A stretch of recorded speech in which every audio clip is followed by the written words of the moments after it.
And welcome back to the Intel Extreme Masters Sao Paulo 2014. É isso aí, galera. Vamos dar berro aqui em Intel Extreme Masters 2014. It is now time to move on to our semi-finals, but before we get there, let's just check in with our bracket and show you exactly how the 4 players have made their way through to the semi-finals. You can see at the top half of the bracket, MC versus Jjakji, and at the bottom of the bracket, incredible games, Hero versus TLO. We're going to kick things off with MC versus Jjakji first. Então é isso aí, vocês já estão vendo nas chaves aí. Vai ser MC contra Jjakji e o Hero contra o incrível TLO que passou agora nesse jogaço que vocês acabaram de assistir. Our first player to the stage is a former Code S champion, but it's been a long time since he's won a major tournament. November 2011, unbelievably. He is in the form of his life right now. Please welcome from My Insanity in Korea, Jjakji! Jjakji, que a última vez ganhou um campeonato foi em 2011, tá muito bem, mas ele tá na topo da sua forma, então, aparecendo aí. And he goes head-to-head with another man who is searching for his first major in almost 2 years. That's right, the Intel Extreme Masters in 2012 seems like a long time ago. He is the boss toss, he is the Iron Man, he's MC! E aí, então, aparecendo o Iron Man, o chefe boss, MC! And you thought Comic Con had finished. E agora então vamos com os nossos casters para português e inglês. Time now to get the map vetoes on the way, but first, here's the commentary team in English and Portuguese. Well, well, well. MC never fails to impress Rotterdam as he enters as Iron Man. Looking good as always. Always looking good. That mask, I wonder if he's going to do the vetoes with the mask on or off. I hope he puts it off. I hope he has Otherwise, it on. it might actually go wrong. I spoke with, I think, Pock earlier this weekend, or Hello Kitty, who messed up the veto process. And then the moment he thought he vetoed the map, it was actually his first pick. He was a little sad about it. That was hilarious when that happened. I can't believe that actually happened. But welcome to the semi-finals. There are 4 players remaining. 2 of them are on the stage right now. MC versus Jjakji. The other semi-final, TLO versus CJ Hero. All races still alive in this tournament, and 2 of our former IEM champions are still alive as well. This could very well be the very first time that a player is going to win 2 Intel Extreme Masters. Of course, talking about StarCraft. It has happened in Counter-Strike, never in StarCraft though. As we're going to talk you through the veto process, I'm pretty sure. Wow, heavy rain. That's right, he's not into you. Heavy rain, vetoed out by MC. I'm kind of surprised already by that, Sean. That's not what I expected. I do think it's an excellent drop map, and we can talk a little bit about that more later if we have time. Well, Jjakji vetoes Youngsu, I don't think that's too surprising. Yeah, especially against the amount of Protoss builds that we've been seeing that are very successful on Youngsu.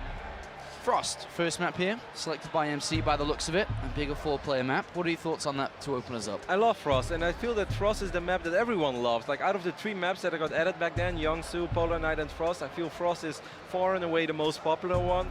It is the map that I enjoy playing most as well. I feel it's a well-balanced map. It is possible to drop, but it's not like ridiculous. Terran has to commit for it a little bit. Protoss can kill the Medivacs. Overall, it's just a really fun map. I love watching games on it. I love playing games on it. And we have Habitation Station second from Jjakji. I think that's going to be a very important map in this series. I don't know, I feel Frost can go either way. I feel Habitation Station is a map that Jjakji is going to have to win. And then Altazim, the largest map in the map pool, selected by MC. And then the 4th about to come out here from Jjakji, Daedalus Point. Daedalus is so hard to say at TVP because I feel whenever I play this map, so many Terrans have it vetoed on the ladder that I always play it against Zerg, or every now and then I play it against a very ballsy Protoss who also does not veto it. But I have very little Protoss vs Terran experience on Daedalus, so that's going to be interesting.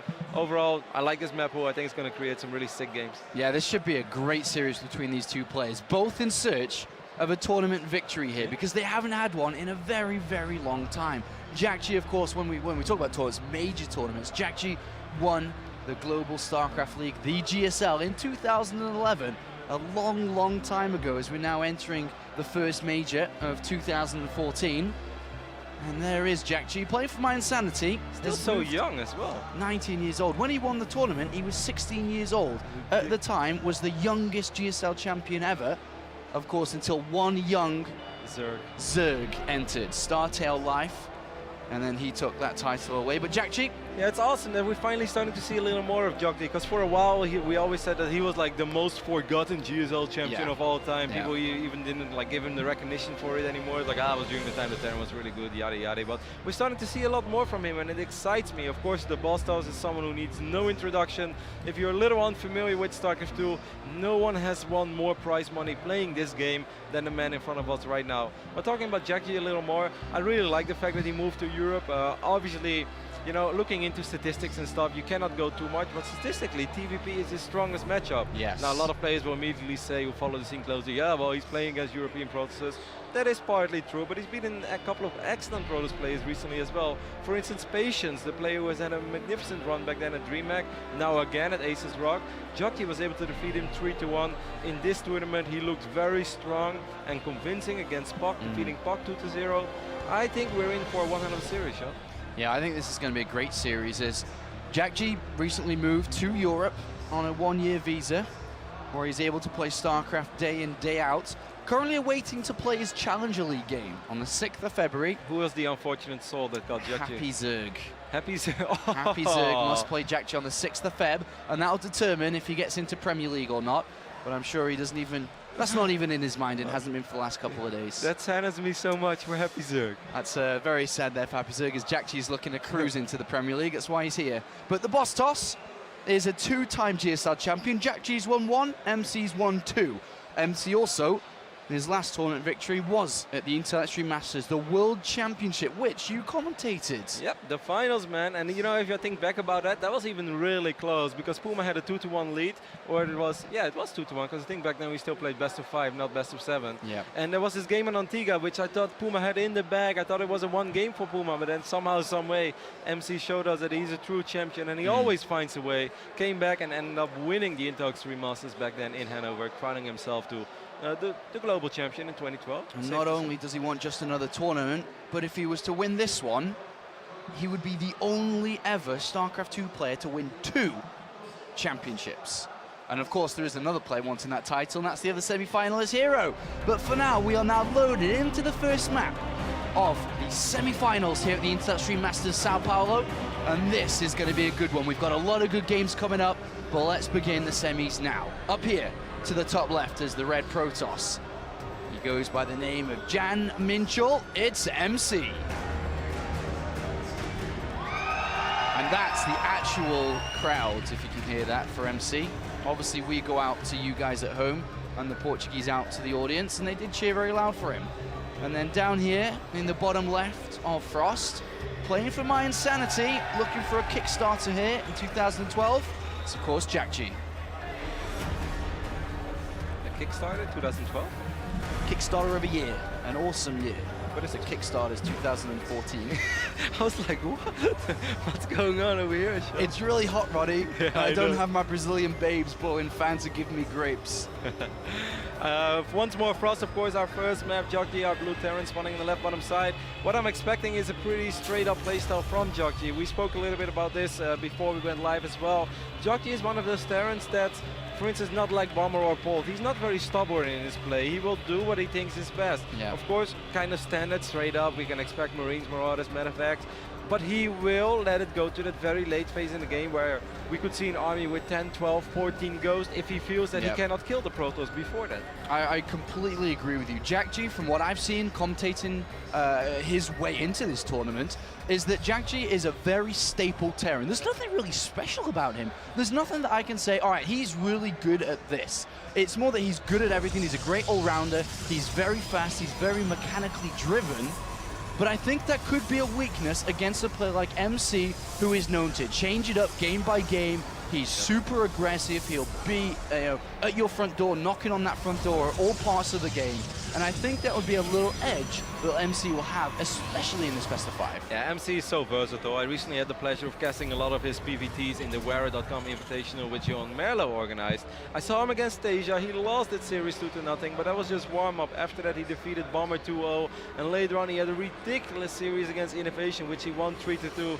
And if there's one way to sum it up his playstyle, Sean, it's just unpredictable, like we know MC. He can do everything. He's capable of doing everything. He makes timings work that you really feel should not work, but above all, aggression as well. And before we really jump into the strategies that both these players are going for, remember that the winner of this qualifies for the Industry Masters World Championship, the 100,000 winner takes it all. MC wants a new R8. He wants a new Audi. Jjakji, I'm not sure what he wants, but I would laugh so hard if Jjakji qualifies and then wins in Poland as well, and then buys buys the RR. car and then sends the picture to MC. It's like, what up? How many retweets do you think that would get? Unlimited. All right. Anyway, MC scouts Jjakji late. He should still figure out immediately with the timing that this was a command center first, and he will see these 2 Rexes as well. A little unfortunate for MC that he scouted it all the way last, but his Nexus was pretty quick as well. He skipped the Zealot. He dropped it early. MC should be more than fine. And he's chronobusted into the Stalker, and that's obviously going to go right over to the other side to put a bit of pressure on here with the Mothership core, force the bunker to be made, and if not, then MC is going to start to tickle these Marines, start to do a little bit of damage towards them. And that can always snowball out of control really quickly if you don't have a bunker, but that bunker will go down in a matter of seconds. Yeah. There we go. Mothership core is going to try to be annoying, maybe get an SCV, but nah, Jjakji's on top of it. Maybe a mule. Nothing here. And MC just trades a couple of shields, hit points, which of course will regenerate. We do have back at home the Forge being thrown down here by MC. It already makes me wonder, most likely he's going to fire up an armor upgrade immediately, but is he also going to warp in a cannon in his mineral line because he's not going to make a robo for a while, which is possible. I've seen MC play like that as well. Charge Storm is such a popular style right now. It's a style that I prefer as well over the Colossus openings, but Widow Mines are scary. Even when you see 2 Rexes, there's still a chance for Widow Mines, and eventually you're going to need some detection. All right, well, from this point, both players have established their opening builds here. Jjakji trying to sneak an SCV in to scout what MC's up to, and he gets behind the Stalkers here. Mothership core won't kill the SCV, so he's going to get inside here. A nice free scout, because if this SCV wasn't there, then this would have had to be in a scan. He gets to the back of the mineral line, sees a Forge, no Twilight Council, no Stargate. That's a good, happy scout and a happy SCV. It could be a great scout, but if I was Jjakji, I'd also be a little worried. I feel there should be something more than what I've just seen. Like, seeing the Forge is awesome, but that could mean a lot of things. You saw him desperately clicking in his corner as well. He wants, maybe there is like a Stargate in that corner, maybe there is Twilight in that corner. You'd rather be safe than sorry, because he is still rallying a lot of Marines as well. Because I think that scout, as good as it was, also worries him a little bit. Like, hey, is this really all? Yeah, it was all, but he doesn't know. Look at Jjakji's build here, by the way. Just now having a look inside his base. He's actually going to go over towards a Banshee here with Cloak. And this is something that we have seen pop up a couple of times. And I've lost my audio. So same here. I'm not sure if you guys can. Oh, there you go. There we go. I don't know what just happened there. But with the Banshee coming up, this has actually popped up a couple of times recently, is that a lot of players, like we've seen, for example, the player that's playing in the other semi, Hero, skip the robotics facility, skip the observers, and the Club Banshee just instantly does and wins the game.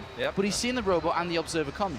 Yeah, he just threw down a scan. He's still going to go for it, because right now he already had everything set up like this. And, you know, maybe he can still be annoying. If that Cloak Banshee picks up 6-7 probes, it's already worth it. And above all, he will force MC to keep a couple of units and to keep worrying about that Banshee. He already has the tech lab there, so there's no need to abandon mission. Of course, the dream scenario would have been that the only thing that was there was maybe a cannon or not even a cannon, and there was a Twilight going on. That's not the case, but he's still going to make that Banshee, and he's going to follow it up with a Raven. That's interesting as well. Yeah, absolutely. This is an interesting setup and a build here from Jjakji. Obviously wanting to get rid of the observers with that Raven, but the Banshee's coming in. There is an observer. But it's out of position. Out of position.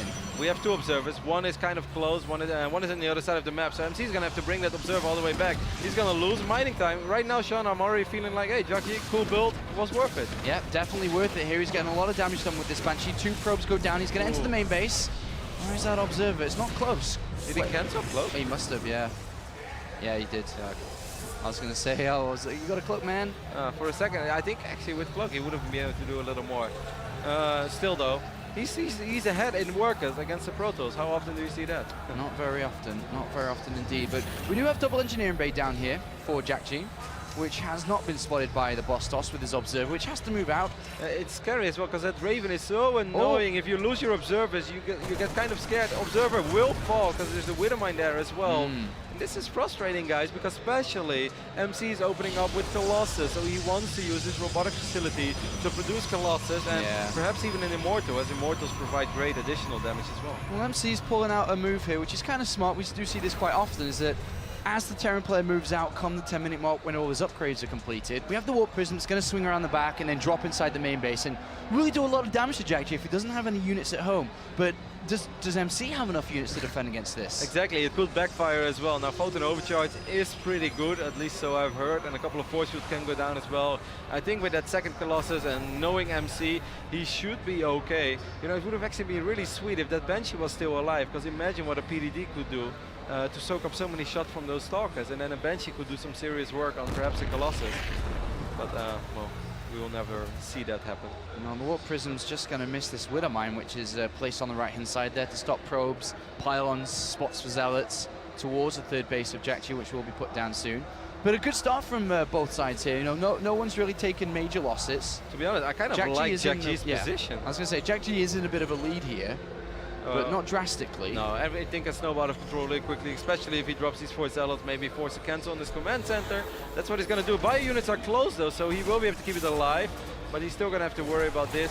Either way, with Jjakji's entire army being here, this is a reasonable commitment here by MC, and I actually have mixed feelings about it, Sean. Well, there are 2 Vikings out here too, so the Warp Prism's going to die pretty fast. He's going to kill maybe a few SCVs, maybe a few Marines and Marauders, but this is 700, 800, 900 minerals. Above all, the Warp Prism is dead, just like you predicted. I don't think this was worth it. Yeah, well, look at the units lost tab there. It's quite a lot there for MC, and he didn't really kill any SCVs. Got a couple, and he is still getting 1 or 2 more. That 1 Zealot in there, just getting a couple to himself. The game continues on here. If you were MC right now, what's the first thing you're thinking about? Obviously, you know that Jjakji's in a pretty strong position. Your warping didn't do the best there. What's the first thing you're thinking of right now? I'd be worried, man, because I don't have the map vision I normally have. We do see 1 Zealot taking the Zelnaga Watchtower, and he sees his army moving out. But one of the most important things ever is like having an observer either on top of the Terran army or close to the Terran army.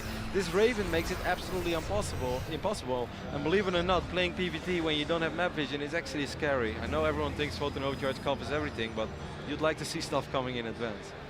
Alright, well, Jjakji at 160 supply, playing a great game here so far. Wow, look at the army supply, Sean. Yeah. 101 against 61. Fantastic macro here by Jjakji, just hitting all the right buttons, building all the right units. That's some sick knowledge. As we do have Jjakji still posturing in the middle of the map here. MC has +2 armor, +1 attack. He must have thrown in a lot of chrono boosts into that forge. It's only 1 forge. Couple talking a little bit out of position, MC will take care of them, but look at the supply. This is snowballing out of control. When Terran is 10 workers ahead and Protoss sacrifices a bunch of Zealots here and there, this could happen. How many Vikings do we currently have? We got 9 of them with +1 on the way. He's going to need a few more, but he will have point defense drones as well to protect those Vikings. I think MC, you know, he's going to have to put up a fantastic fight. He has an Archon, but he has no Storm. Yeah, Storm just now being begun, so ideally MC would like to get up to that. He is buying himself some time with these Zealots. As Jjakji's entire army has come back. Are we going to see some High Templar walks in? He's got 1 with the army. Only 1. I don't think Storm is going to be ready in time for the fight, Sean. It's 75 seconds or 85 even from being completed. And if it's not, with the point defense drone to support these Vikings, as you wisely said, and a lot of Marauders, like 16, 18 Marauders with this. I mean, yes, we do have 5 Colossus, and that is awesome, but we only have 6 Stalkers, and we have 1 Archon. MC is actually moving forward. Jjakji, if you would get your entire army here, drop the PDDs, this might be your moment to fight. You're looking really good over here. Yeah, there's 1 feedback on the Raven, but the point defense drone's at home. That's a great feedback, though. I like it. And now the Vikings pushing forwards here. Are there enough Stalkers? The Colossus 1 is dead. The second one's been targeted. Oh no, look at all the Marauders and Marines chasing this down. Well, MC just does not have enough. An overwhelming Terran army over here by Jjakji. Those force fields are reasonable. A lot of additional Zealots are being wiped in, but all the Colossus are dying. All the Colossus dying. And without the Colossus and without Storm, I think we all know where this game's going to go. It's going to go in favor of Jjakji as he crushes through the army and will break the third. And the good game is called. What a solid game 1 over here from Jjakji. Yeah. Kind of a surprising opening. You mentioned you've seen it a couple of times. I think I've only seen it like once or twice, these Banshees. He didn't even overcommit because he cancelled the cloak as well. But the Raven after that, and above all, you know, picking up that observer because of the Raven, at least, you know, it helped. Otherwise, it could have been 2. But after MC saw the Raven, he's like, well, I'm not going to send observers all the time because I'm just going to lose units. So MC took that turret base very late. That's also what he did again in this series against Innovation, by the way. But Jjakji being 5, 6, 7 workers ahead, the War Prism drop not really working out. just having an overwhelming army. Terran up 60, 70 supply. You know, normally the only hope you have is Storm, but MC was too afraid to rush to Storm, which I can understand because he was kind of blind. All right, Great well, game. the boss toss with mountains and mountains of experience. Now, this won't really bother him too much here, losing the first map. Probably motivate him a little bit more to come back into the second. But as you said, the start with the map vetoes, the second map we're going on to is like a must-win here for Jjakji, because it is a decent map for him to win on. I agree. And if he's able to win on this, being 2 maps ahead, it's not going to be easy for MC to win the next 3. Nope, especially not with Daedalus still in the map pool as well, which we may, well, actually we don't know if Jjakji is strong on it against Protoss, but it may very well be. Habitation Station, the reason why I think it's must win is maybe a big word, but at least a map where Jjakji should normally win is because there are just so many ways to drop, and this is such a fantastic drop map, because normally, you know, you put an observer on patrol and you cover the airspace. Here you need 2, if not 3, because very often Terran will take control of the Zelnaga Watchtower, but then just pick up units and fly them over the gold base into the Protoss main. And like having a single cannon like you have on some other maps to cover an area against drops is not enough. There is too much area over there that you need more than just that. I don't think MC is going to play anything remotely close to what we saw on Frost, though. I think he's going to play very, very different. And how different do you think we're going to see? You have any predictions at all? Or? Charge, Storm, Okay. like relying on a lot of gateways, making it easier to deal with drops. Also, like I was a little bit surprised by this Colossus blink opening. Yes, we know that it can be good. Hero has shown us in the past, Parting, Rain have shown us as well multiple times styles like this. But it doesn't really feel like MC-like to me. All right, we'll find out what strategies will be chosen as we are almost ready to jump into this second map, of course, of the semi-finals. If you are just joining us, we are very close to reaching the grand finals of this tournament, and there's a lot on the line. A $25,000 prize pool. First place taking 10. Second 4, Yep, third and fourth 2,000, and everyone in the playoffs gets 1,000. that's right. That's exactly right. That was spot on, that was, Roxy. Spot on. Spot on. Have you watched The Wire? Bits and pieces, not a lot though. Have you watched the season 2 part with McNaughty? No, I have not. Oh, okay. Spot on was the magic word. Oh, really? Spot on. Yeah, it's a great phrase that we have there. All right, so we're almost ready to fire up game number 2. Once more, it's going to be played on Habitation Station. What are your thoughts? Because I shared mine. Maybe your thoughts are different, which I would be completely okay with, Sean. Don't worry. I'm not sure what to expect here. I'm pretty sure we're going to see a very similar game from Jjakji. I think he's going to play super solid again. And the way that he played in game 1, there's no really reason for him to adapt around. Do you reckon he opens up Reaper this game instead of going Command Center first? Yeah. Reapers aren't as good on this map because it is harder to get in and so on, but do you think after such a successful map number 1, you really like to, especially because you probably know that MC will like to change up, you would like to know what that change up could possibly be? I mean, MC was probably also like, Command Center first on Frost. Well, I don't think Jjakji is going to do it again. It is possible. Yeah. You can get away with it, because if Protoss doesn't do anything very different early on, it's kind of hard for Protoss to really punish it, because Terran will throw it on the bunker ASAP and feel kind of safe. Regardless, I don't think that Jjakji is going to do that once more. As you mentioned as well, not the best Reaper map out there, but Reaper is always a solid choice. All right. Well, we are now ready to begin map number 2. We're going to have a 2-0 or a 1-1. And I guess it's up to MC here to change that. Up here to the top right, it is, of course, the Red Protoss MC. And the crowd is behind him here, as they were for TLO previously. And then, of course, on the other side of the map, we do have, from my insanity, Jjakji. And he's looking absolutely solid, is the best way to describe him. Very minimal mistakes, fantastic production setup, building an army as fast as possible and as large as possible. And he really was on fire that game. And you know, like, despite MC winning that series against Innovation that I recently casted, and that was a fantastic series, by the way, guys. If you have some spare time after this action-packed StarCraft 2 weekend, which I guess is a little unlikely, but if you're still in the mood for some more PvTs later, go check out Todd's YouTube channel and take a look at those games. They were A, really fun, and B, just exciting. But a lot of the games, MC took a very, very late third base, and I'm talking like 12 minutes, 30 seconds, 13 minutes, you know, that's kind of unlikely. But because Innovation was often low on workers as well, it worked out. But in a game like we just saw on Frost, while we do see the refinery going down this time, like if you're 10 workers behind against a Terran and your third place is that much later, then you really cannot afford to lose a single unit, because Terran is going to have a much bigger army than you. Well, Jjakji is going up a couple of gears here. With a gas first, we're obviously going to enable him to go straight up towards the factory here, and more importantly, straight up towards aggression. And the thing is, though, with MC, I mean, what if you were there with a probe and you saw that this was gas first, what would you be doing? I just play my own game. Like, it wouldn't really throw me off that much. You wouldn't be thrown off by gas first. You wouldn't do anything other than what you'd normally do. I'd still go for a 1-gate expand, and I'd follow it up with a robo. And not necessarily robo into Colossus, but just for the observers, because you can still get out like 2-3 gateway units and then a mothership core, and you should be more than fine of anything that Terran can throw at you. You could maybe, like, if you see that it's indeed ridiculously quick, which is the case, because that factory is indeed it's 3 minutes. That's indeed insane. You could even say, like, hey, maybe I throw down a forge. What I would do though, Sean, is I would still go 1-gate Nexus, but I would not saturate my natural yet. I would keep all my probes in my main to keep things easier to defend. All right, well, I think this is going to get a little bit dangerous of a game here. We have a probe hidden down south.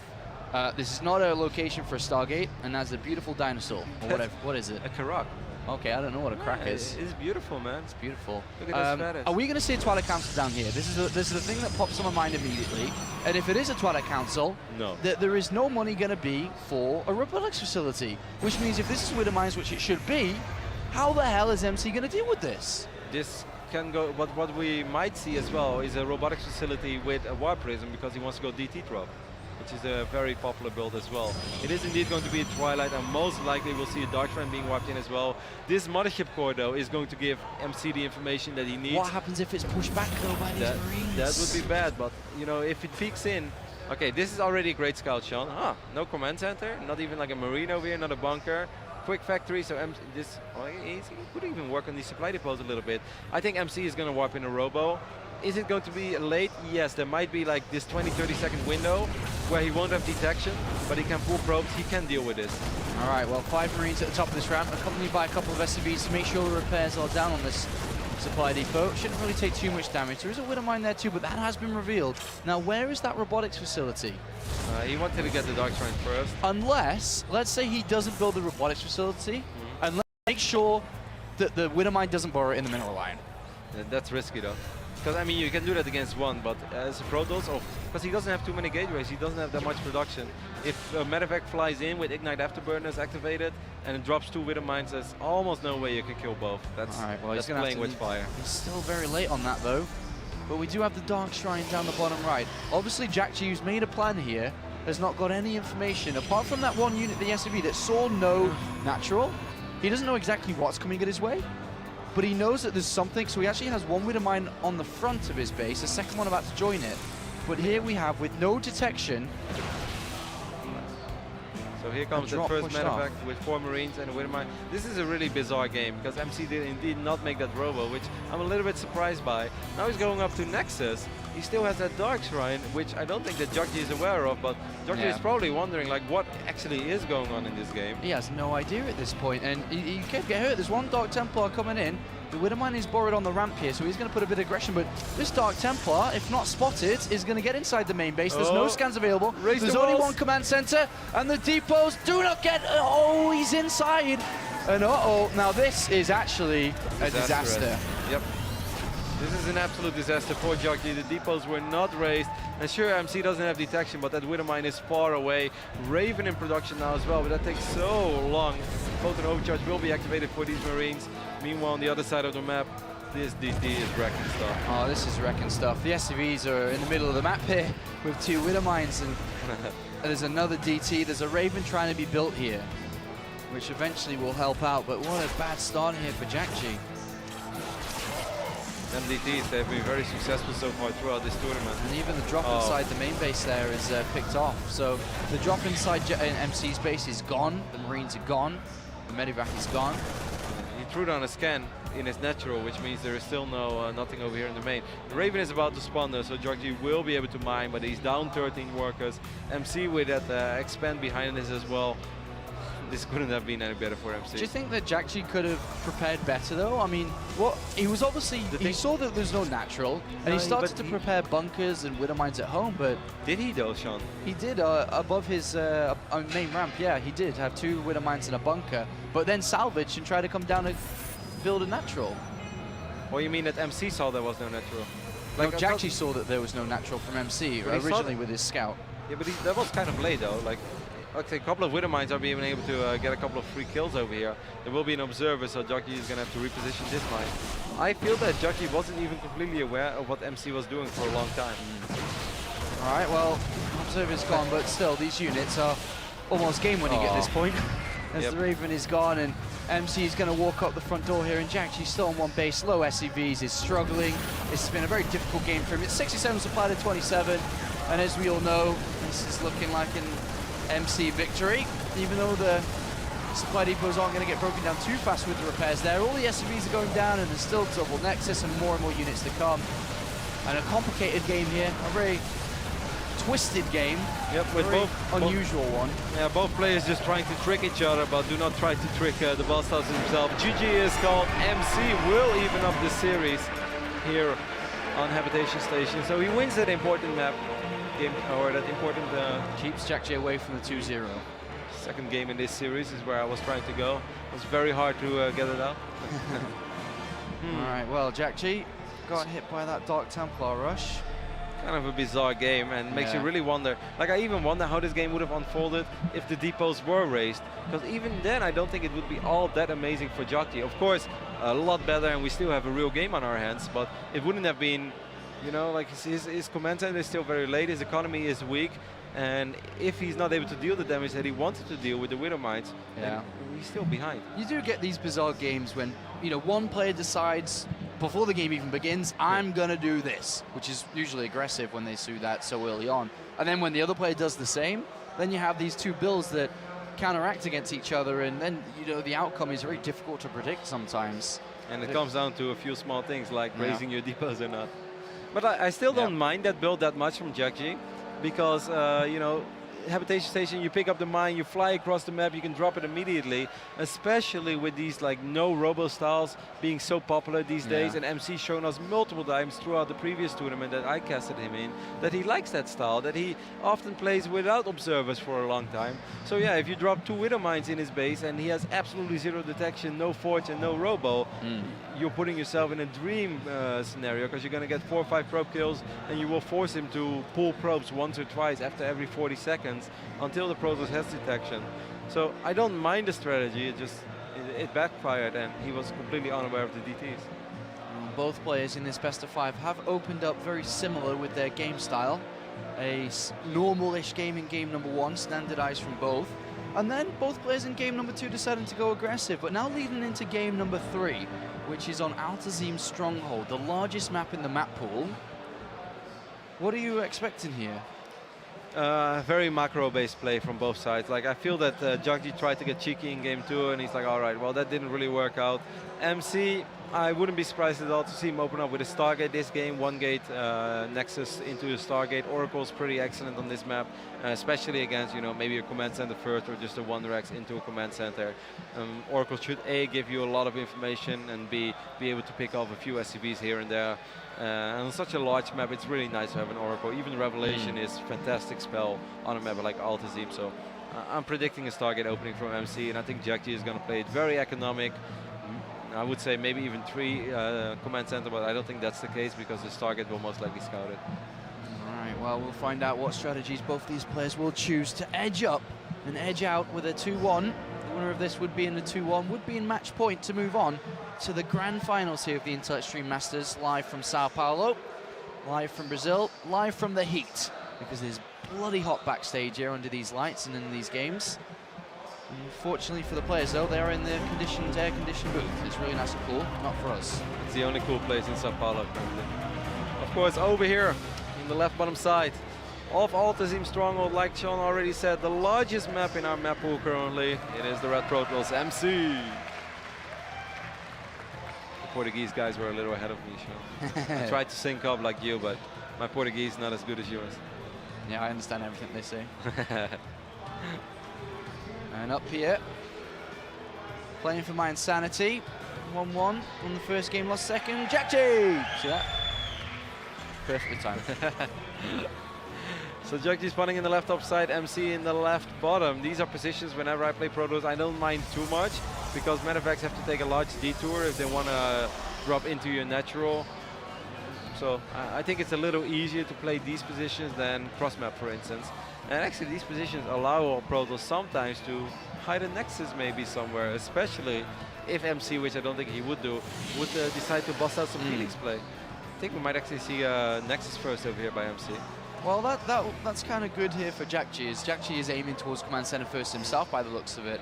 And with this build, as a Terran player, when you go Command Center first on this map, you'd love to be able to do that and get away with it, because it's a big, big map.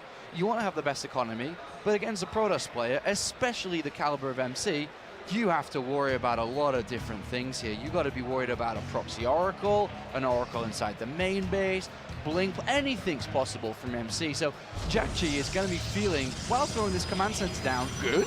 But on the other side, it's going to be feeling a little bit bad here because he doesn't really know what MC's doing. But for MC, with this Nexus first himself, if this was a Reaper build, he wouldn't be worried, right? No, not too much. I've done this a lot on this map against Reaper. There is, of course, that like let's say 10-15 second scenario where you will only have a Zealot and you don't have a Stalker or a Mothership Core yet. But that's pretty much it. You can micro, and even if you go Nexus first and you lose one, I would say maximum two. But a player of the caliber of MC will most likely just lose a single probe. Then the Stalker will be there and usher out the Reaper. So I actually like seeing a Reaper when I go Nexus first on this map, because that means like, hey, I have an economic lead, and unless you just do something terrible and lose 3-4 probes, you're in a really good position. Why do you think MC scouted cross position here? Because now he's in a coin flip decision whether to scout top left or bottom right. I have no logical explanation for that, Sean. Well, there's some things that MC does that nobody understands why he does it, and that's what makes him the boss toss. Unless he wants to find a bunch of proxy Rexes in the middle of the map in case he's worried, but that's not like Jjakji at all, and I don't really think that's the thought process of MC, so I have no explanation for that. All right, well, the SCV does enter the base now, and we'll realize that things are a little bit later than usual. I love that word then, a little bit later. And you will see this is a Nexus first from this position. But, I mean, Jjakji with already a gas down here, and already up to 100 gas in the factory coming in, which MC does spot. Wow, that's a good scout. That's a fantastic scout, to be honest. And that's something that you normally don't get in this phase in the game. You're lucky if you can get in and get confirmation that, yes, it is Command Center first. Maybe you'll see a second Rex, but seeing that factory down really makes me wonder what MNC is going to do. Will most likely prioritize getting detection this time, though. And 3 gases coming down, or an extra 2. Okay, a cancelled one there from Jjakji. He thought about adding on a couple of extra gases there. 3 gases would have been a little overkill, as he has like 20 workers. Putting 9 of them on gas, has like 11 on minerals. It's like, I don't know, man. I think mules are good, but having a few extra SCVs mining wouldn't be too bad. All right, well, with that factory completed, we are going to have a Widow Mine come out, and most likely a starport thrown down shortly. But MC, on the other hand, has just now decided to throw in the Stargate here. What do you make about that decision? Like I said before the game, I expected him to go 1 gate Nexus Stargate. Instead, it's going to be Nexus first into Stargate. I like it. It's such a large map. Really, shows a lot of, or plays into the hand of the Oracle, as the Oracle is so fast, so mobile, can give you a lot of information, should guarantee you some damage as well. I'm a little bit surprised that he's going to rely on the Stargate. He's going to try to run by the way, and he might be able to do some serious work here, Sean. Yeah, you have to have a few SCVs come off to deal with this. We have a Widow Mine already, don't we? Yeah, but that's already borrowed on the natural, on the second base here of Jjakji. It's not really going to be used here. Unless he pushes the Stalker into the Widow Mine.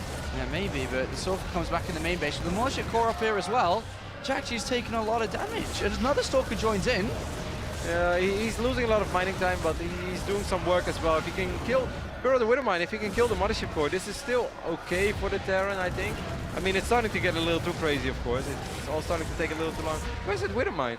It's there's one in the main mineral and there's another one in the natural. The Mothership Core does get picked off, and that Stalker will die as well shortly. And behind this, we're actually having Phoenixes being built at home. Yeah, that's kind of cool, and I don't mind it too much. MC has shown us in the past that you can use Phoenixes to lift up Widow Mines before they are barreled. And because of this opening right now, where he already did some economic damage to Jjakji, there is a good chance that these Phoenixes will be able to pick off some SCVs that are building production facilities. Yeah. I actually really like it. Like, I like Oracles on this map, but I also like Phoenixes. It is not like that amazing, I think, against a straight up bio opening, especially if they get turrets in time. But since Jjakji has absolutely no idea what he's playing against. Yeah, this is completely wild here by Jjakji. His build's been completely thrown off with 550 gas in the banker. You know, he's got this third command center down, he's started to produce tanks, and he's really looking to play a very strong economic game, but he's completely blind at this point, and these Phoenixes are just going to come in, they're going to do a lot of damage. MC's got a pylon and is ready to be aggressive himself, knowing that his opponent has gone 3 command centers. And look at Jjakji, what a god. Just like throws down an extra bunker. He is worried about this as well. And you know, that tank, I had mixed feelings about it. I actually think it's going to be pretty damn good against what MC is going to try to do. A couple of Phoenixes flew in. I don't think they picked off a Wither, they run into a Wither mine just yet. Killing off Marines is reasonable, but do you think he will be able to break the front? He might actually, you know, if those Phoenixes fly in and he lifts up the tank, the Wither mine is out of position, Sean. Oh my god, he salvages the bunker. This is really bad for Jjakji. Oh, and he's going to pick off the tank immediately, and now there's the Stalkers, there's the Phoenixes in there as well. Is Jjakji going to be able to hold on to this?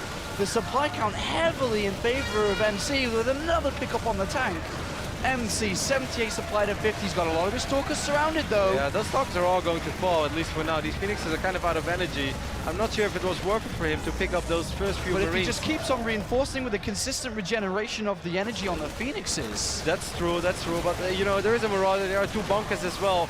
Jjakji needs to get this Marauder in the bunker, that would have helped so much. Oh, he gets it in there. But the Phoenixes come back in with a couple more kills.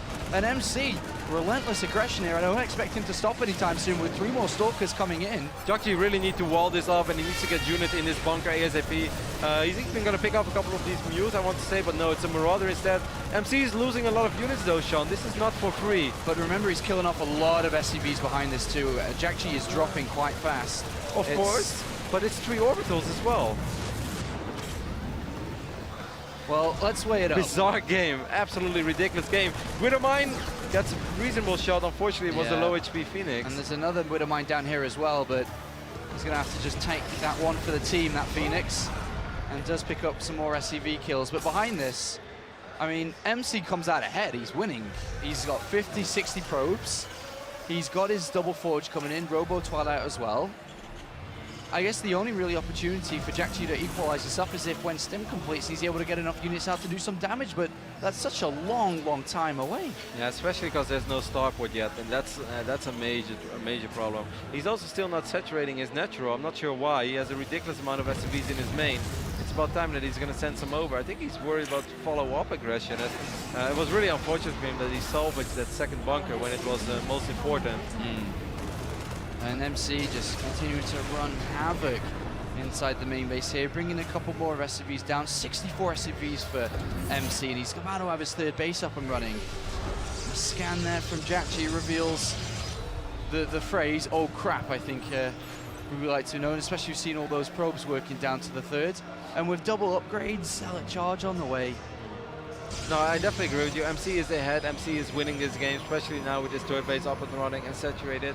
But it is not absolutely over yet. I can still see Jjakji perhaps make something happen. He has 3 orbitals. Like, if he wouldn't have had this 3rd orbital, then he would be absolutely, you know, almost dead, borderline dead. But that's not the case right now. There is a little bit of hope. He has double eBay himself. He's working on 2-1 right now. Withermine's picking up more Phoenixes, so this weapon is actually going to be annoying as the bio units are out of position. I mean, MC is just relentless here. He's not going to give up. He's got the Phoenixes to harass, he's got the War Prism around, and Jjakji obviously needs to go over to do something to MC, otherwise it's going to be too late. With Double Forge, with the amount of production and the economy that MC has, what MC is looking to do is slow the eventual push down, and then by the time it finally comes across, MC says, easy peasy, or how MC likes to say it. Because his army will be too big. As you would say, Sean, spot on. That's all that MC wants to do right now. He needs to buy a little bit of time for Storm to finish up. And of course, this explosion of gateways has to finish up. Because defending a big bio push when you only have 5 gateways can be really scary. But if you're able to warp in 10, 11 chartles at a time, still have photon overcharge, of course, then we're looking at a whole different ballgame. Yeah, and look at this. MC going to drop to the 3rd. He's got Zealots on this left-hand side here to soak up the damage and even pick some of these Phoenixes, not Phoenixes, Withermines off, sorry. And Jjakji's just slammed against the wall at the moment. He doesn't really know what to do, where to go. And MC's he's just steaming ahead of this game, even though the supply differences isn't large. Oh, this Warper is just flying into a few units. Sean dies with all the Zealots inside. You know, if Jjakji would have had Medevac sooner, of course, like that makes no sense to speculate about it, but like in that phase of the game, it wouldn't have been all that bad right now. He's reproducing the Warp Prism, a Robo Bay is on the way. Yes, 2-2 upgrades will finish up for MC, but there's still a chance that Jjakji can fight with 2-2 against 2-2. Did MC already saturate these gases? Yes, now he did. MC still in a good position. Not over yet though. But I also think that this is one of those scenarios that we were talking about a little bit before the series. Okay, Jjakji, a window to just straight up win this game has sort of passed. I think you're gonna have to be just say like, all right, this is going to be a very long game against Pro Tools, and every Terran knows that's scary, especially on a large map like Altazim. There's going to be high Templars around every corner. But I feel there's almost no other way, and if he plays it like that, there is still hope. Would you agree? Yep, I completely agree with you there. There's definitely still hope in this for Jjakji, who has managed to stabilize really well considering. And then if you look on the left-hand side here, MC's waiting with the Warp Prism again. He's ready and waiting for the movement out of the Terran, and as soon as the Terran moves south, MC moves up here, and he's going to plant some Zealots and probably warp some in himself. And this continues on to be a difficult game for Jjakji. Yeah, MC doing that really well. Big Zealot warp in now, massive warp in, as the observer spotted that most of these units were out of position. So that's why MC decides to warp in so many Zealots. Of course not for free, but MC with a comfortably 3-base saturation is able to throw away a few Zealots left and right, especially with these 2-2 upgrades. I mean, do you think that Jjakji just needs one big good fight and he's back in it now, or? Oh, he needs to lift his orbital. That's definitely what he needs to do. Doesn't want to lose that orbital. It does get picked up and it is cleaned up here. But MC is, you know, he's about to have +3 attack. He's got the second robotics facility coming in, and he is starting to make a switch over to Colossus with the first one already being out. But where does Jjakji need to go? Does he need to drag it on? Does he need to sit back and take a fourth? Is there no way he can be aggressive? Exactly. I think that's just the way to look at this. MC has too many gateways, he has observers, he's quite rich. There is no window of opportunity for Jjakji to make some magic happen. So right now, I would say as a Terran, cut your pre-losses perhaps, but drop another command center, try to go up to 4 bases and try to get a lot of Ghosts and Viking out. It will all come down to micro, and yes, we all know how fantastic Storm is and gateway units. Well, these Phoenixes could have still been useful in the later stage of the game. They will get picked off for now, but there is just no way that Jjakji can hit some sort of a timing across the map. MC has way more units. MC is actually going to be the one that's going to be aggressive soon with 3-3 upgrades on the way. Colossus and 7 High Templars and Mothership Core. Jjakji has no goals yet. It's going to be a tough hold regardless for Jjakji. Yeah, not too much anti-air here to protect these Colossus though. He's going to have to use Storm actually, and one of the Colossus dies. He's going to lose another one as well. There's 2 Colossus for nothing there. Storm is good, but not that great against Bonkers. Mothership Core even, wow, MC. 2 Colossus and a Mothership Core to those Vikings. You have 4 Ghosts in production, they're not ready yet. Oh, Jjakji's even found the High Tempo at the back. 1, 2 picked up, he's going for the 3rd. 3 High Tempo get picked off there. That's a good start. There's still an upgrade advantage. There's Guardian Shoot as well. There's an overwhelming amount of Zealots. Vikings might as well just land. Where are those goals? I think they're coming from the high ground. Oh, all the Immortals got EMP'd, but there's still so many Zealots, Sean. Yeah, so many Zealots, and there's a pylon right underneath that factory for the reinforcements for MC. And look at the supply, guys. 93, 95 to 182. MC, after losing the first, is going to turn it around. He will take this game by the looks of it, and we'll be looking at a 2-1 as he marches right into the main base of Jjakji, and a cheeky dance from the boss toss with his units, acknowledging that this game is indeed his. There's 3-2 upgrades right now. Jjakji's +3 attack did finish up, but there is a ridiculous amount of Zealots in his main, and new Colossus has been joining in as well. Kind of an awkward attack by MC, just relying on Zealots, but if you have that many, if you have a small upgrade advantage when the fight starts, I guess you can do it. Yeah, MC controlling that game from the very beginning there. He's able to keep Jjakji in his place and then eventually kill him off. And now MC's 1 game away from reaching the finals here at the Intel Stream Masters Sao Paulo. And you know, I really felt that this all started with that probe seeing that factory. That kind of perhaps triggered MC to walk across the map with that Zealot, Stalker and Mothership Core, and that's what already made Jjakji's life a little bit of a hell early on, as he, you know, lost a lot of Marines. And then that follow-up push was very strong, as Jjakji was just not even able to get missile turrets up in time against either an Oracle or Stargates, because he was so worried on dealing on with that first aggression from MC that he was never really able to stabilize this game. Every single time when he was about to stabilize, MC threw something new at him. And Jjakji has to win 2 games in a row Otherwise, MC is going to Poland. He will make it for the World Championship Finals, that $100,000 winner takes all. And of course has the opportunity to actually be the first ever second time StarCraft 2 Intellect Extreme Masters champion. And now Jjakji needs to put his foot down, go back to what he did in game 1, because he played so well in game number 1 here to open up this series. And it's MC that's taken advantage in game 2 and 3 and found himself with a 2-1 lead. I feel that this is just what happens when you play against MC. Like, you don't even really know what's going on in the games. The games are over before you feel they have really started, and suddenly you're trailing 2-1 in the best of 5. Like that first game with the Dark Templars, or at least the second game in this series, with those DTs, kind of an awkward game, and of course a frustrating one. And that last game, Jjakji was not able to stabilize from minute 3. That's basically what it was. Always on the back foot in that last game. Always one move he makes, MC counters and puts him back on edge.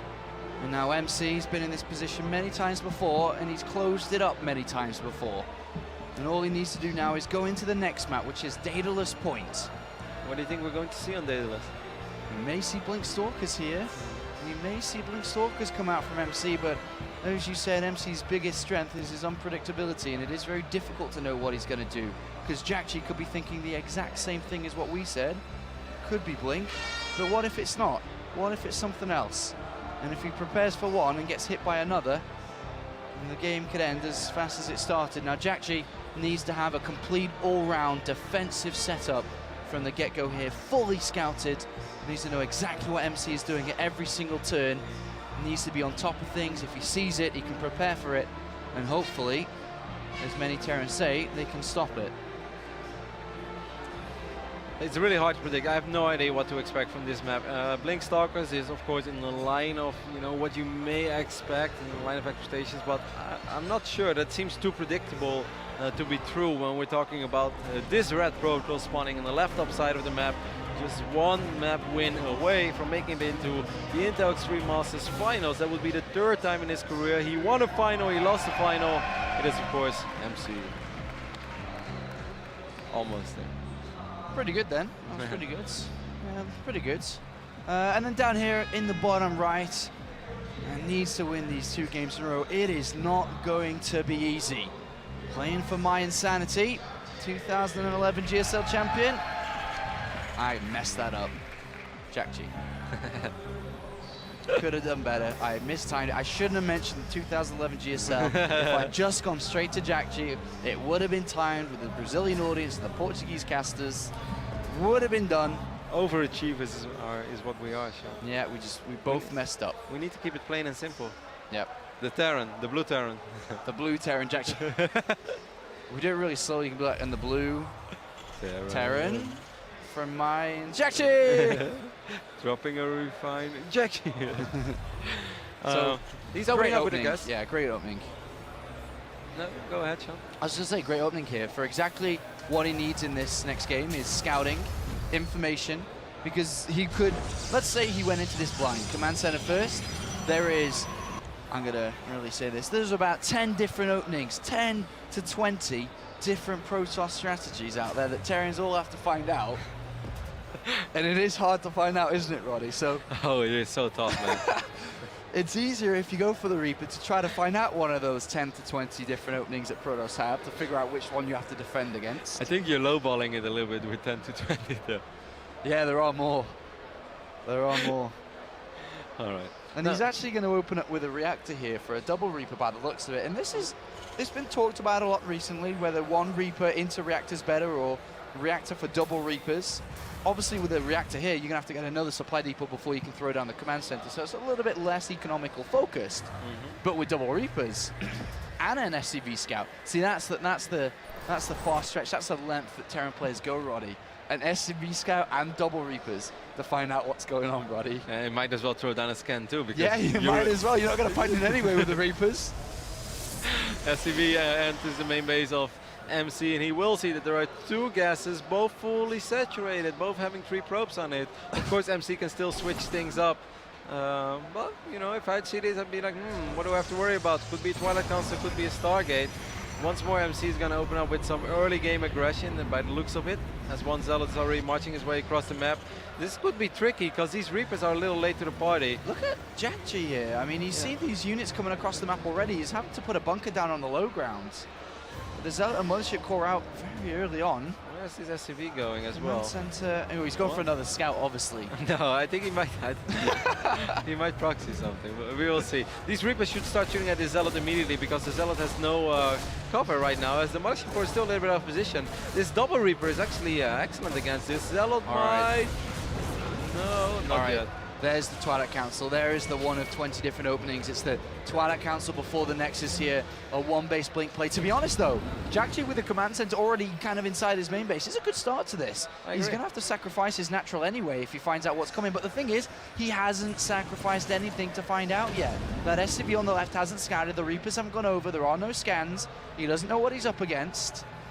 And this is going to be a one-base blink play. He's throwing down an engineering bay. I think he might be misreading this a little bit. I think he's worried about the Stargate after scouting all that gas early on. Perhaps that's why he kept the SCV at the Zelnaga. Will it actually get to the natural? No! But it sees three Stalkers. Oh, we said that at the same time. That's why we are...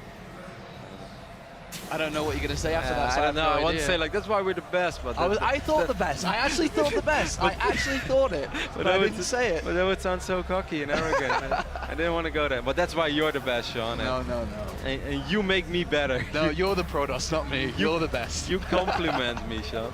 3 additional gateways going down. It's all going to be off one base. 4 gateways. Blink is halfway done. The Reaper 100% knows that there's no Nexus now. Double bunkers. He's preparing for the all-in. Is he prepared? Is he going to defend this, Roddy? He should. He really should. Okay, there is no tech lab yet. Marauders are a little late to the party, but with 2 bunkers of 1 base, you know, I run into these scenarios many times, and you should not be able to break this. Of course, MC is going to be annoying. He will be able to pick up SCVs, but he really should not be able to win the game here. That should just not happen. And of course, MC is going to be forced to expand from this location, I'd imagine. Yeah, but look at this little guy. He's going to pick off a probe if it goes down there. And the hold continues on now. Obviously, it costs minerals to repair the supply depot, which has been drained out. But he has more than enough minerals. Never underestimate how much money a Terran can still earn of 2 orbitals on 1 base. Because Jjakji in the near future is going to be severely outmining MC, and MC still no probes on the production tab. Well, MC's looking on the right-hand side here. Bunker is going to be made, but there's the blink forward by MC. As the time warps, so he can micro back and then hopefully blink down successfully. Can't lose the Mothership core. And there's the second time warp, but now MC can blink back one at a time. Oh, missed that one. So that one Stalker's probably doomed. But the others getting out one at a time here. It's actually going pretty well for MC. That's not losing any Stalkers. This is one of those 20 openings that you were talking about, that even when you see it coming, it's still pretty hard. But that bunker will complete by the time he can blink up there again. There's still 2 bunkers at the front. And Jjakji is going to complete with +1 attack, and Stim's not too far away. The factory's beginning. Yeah, still does, Sean. This is not over yet. The bunker is not ready yet. Oh, he snipes it. Snipes the SCV from building it, but he's talking down the Mothership core, gets away once again. This one Marauder in the back is doing so much damage. Of course, MC couldn't micro for a little while, and now I think Jjakji is safe. How many SCVs do we have? 16. Okay, MC has at least putting his... No, repair that bunker. He's putting himself in continues to warp in here. He wants blood. He wants the finals. He wants to go to IEM Katowice to play for the finals in the World Championship. The command center's going to have to move. Stim is done soon. Starport needs to come out. He saves the command center, but MC, he continues to Chronobus in the gateways, Roddy. He's going to continue to warp in. I can't believe it. He's not going to expand here. The boss toss wants this now. Oh my god, 16 Blink Stalkers. I mean, bunkers are good and all, but 16 Blink Stalkers, that's a lot. Not a lot of SCVs here. There is not a lot of income for Jjakji. These bunkers are almost empty. An aggressive blink forward here, and one bunker immediately gets picked off. The other one is also going to get picked off here, and the front wall is down. The defense is lowered, and a time warp again out here from MC. Well, this might be it. MC might be making it into his 3rd IEM final. His team is ready. There's a lot of DPS in the army. Oh, and the Mothership core is down. That's something. But there's no money for Jjakji. He can't even build bunkers. There's a Widow Mine desperately coming out to defend, but MC warping, and he's going again, and he's just going to go for it this time. There is a Widow Mine to help out, but how much damage will that even do? This is annoying though for MC. Without that Mothership core, look how much damage he's taken. Jjakji still sort of hanging in there, but 9 SCVs. Soon he has 2 Widow Mines. Then things can maybe maybe he can stabilize, but he just can't lose any more units. And MC is hounding just outside the front, wants to enter this base, and here he comes. He may even be able to pick off that Widowmine, not quite. Sickly done by Jjakji there. Blink forward, This is it, Roddy. This is going to be it. MC goes for the kill. The Marauders are going to go down. Just a couple of Stalkers remaining. SCVs come to defend, but really, what are they going to defend? MC is going to win this. He is going to the finals here in Sao Paulo. He is going to make it to the $100,000 winner-takes-all tournament at the World Championship of the entire Stream Masters with 3 more Stalkers, or 2 more coming in. MC has done it. You can see on your screen Jjakji about to type GG. There it is, GG! The boss toss is going to Poland. He's in the finals for this tournament. How does he make that happen, Sean? He is the boss toss, and here's his celebration! The IEM celebration. If only Jjakji would have been able to get that one bunker up. You know, a little bit. Is he shooting Kamehamehas or? I'm not too sure exactly what he's doing, but he has won, and his celebration is complete. MC's in the finals of Sao Paulo.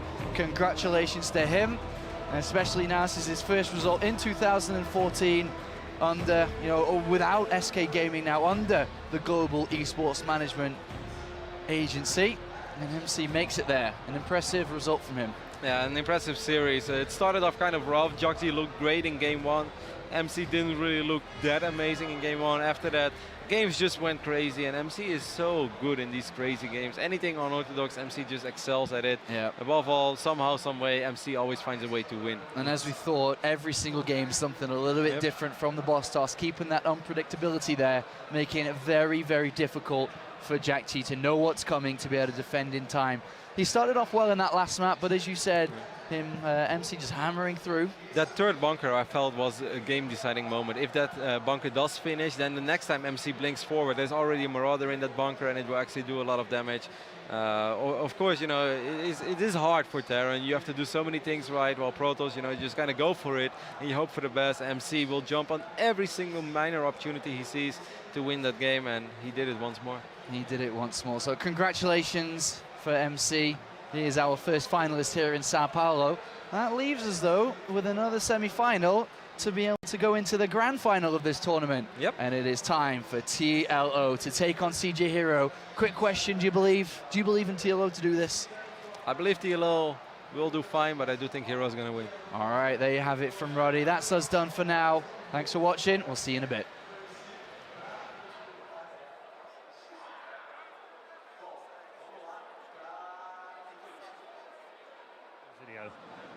Okay, with MC, or Iron Man as he's calling themselves these days. Congratulations, great win in the end.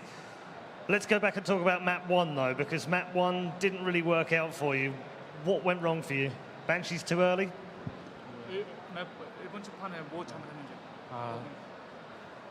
I just thought he will be aggressive play, so I'm just not greedy, just make defensive. So, but he made greedy play, so I'm almost lose. So I thought no chance this game. So just throw and I can come back next game. Okay, so game 1 is done. As soon as you see his build, that's it, pretty much done, and you give up on that. But then map 2, 3, and 4, very, very quick on all of them. You changed back to what we would ordinarily see in game 2 and game 3, and you built much more the same way that we expected to. Why did you do something different in game 1? I have one coach. His name is Lear. He watched Jjakji's game against Protoss, and he take Jjakji always using one barracks, one factory, and one starport in Habit Station. So I know how to count this build. It's DT, so I just use DT and get free win. And third map is real Protoss map. I think Artojim is Protoss map, so take easy. And fourth game is 50-50, but I think he is losing, so he afraid me. So I just do my best. My one base Orin is world of best, so I just tried. Okay, so the Blinkstalker all in at the end was just you felt that he was nervous and you wanted to take advantage of that? Yeah. Okay, you've qualified for the final now. You're in the grand final. It's your third Intel Extreme Masters final. You would be the first person to ever win 2 Intel Extreme Masters for StarCraft. Is that more important to you, or have you already started thinking about the world final because you've also qualified for that?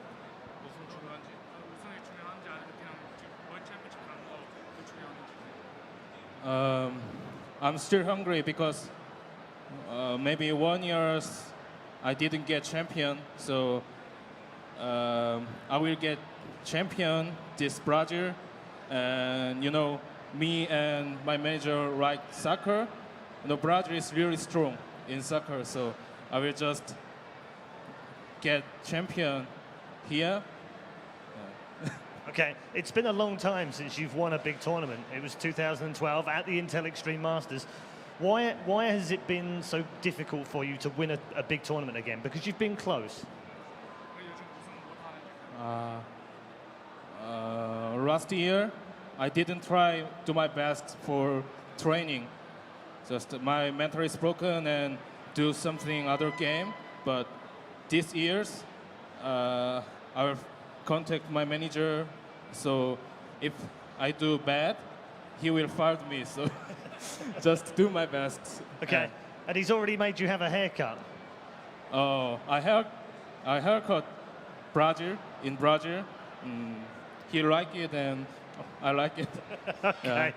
All right, ladies and gentlemen, MC is our first man through to the grand final here in Sao Paulo. As you can hear, he has plenty of support from the Brazilian crowd. We'll find out after the break who he goes head-to-head with. Will it be Hero up for his second grand final in a row, or can TLO make it to a grand final for the first time ever? We'll find out after the break.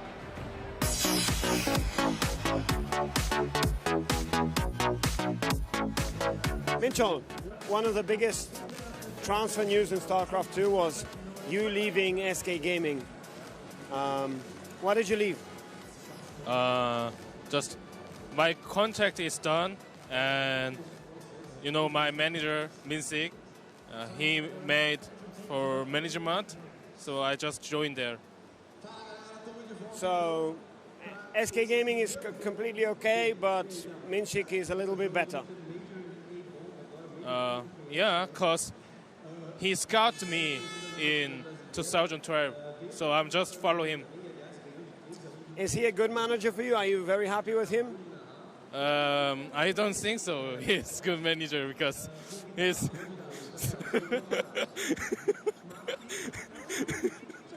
he's sometimes really bad man. Don't look at him. Don't look at him. Tell me the truth. He's sometimes really paparazzi, you know, so make bad picture for me. So I don't think good manager.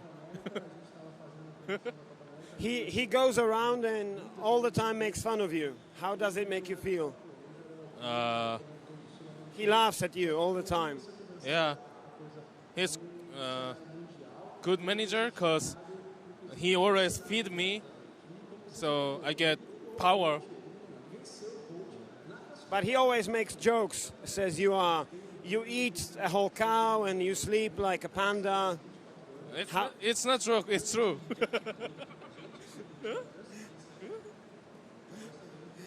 Okay. You currently live with Minchik in Düsseldorf. How do you like living in Europe, and how long will you stay?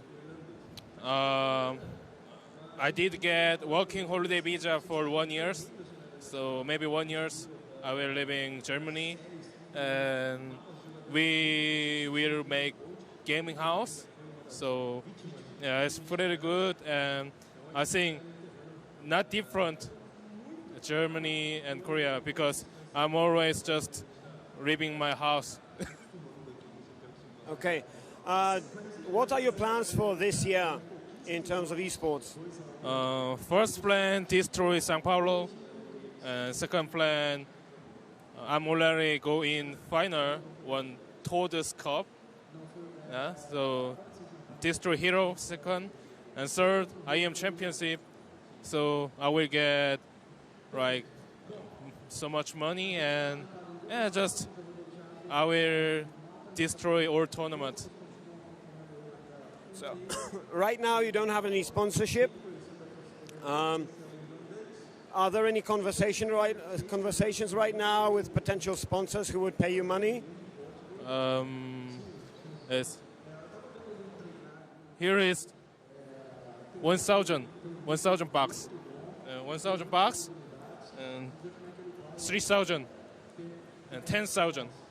10,000 because your belly is so big and the space is so large.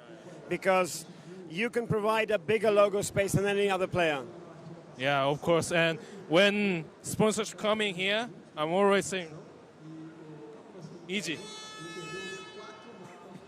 Easy. Easy, okay. Is there anything you want to say to your fans who are watching this interview? Just,